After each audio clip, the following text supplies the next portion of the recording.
Лилочка, что там ты делаешь? В клетке не сидится, да? Гриша.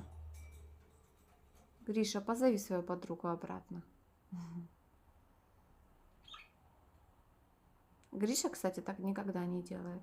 Он вообще никогда не выходит только сверху и полетает, и все. А она исследует клетку за пределами. Все железное ей очень нравится, и не только.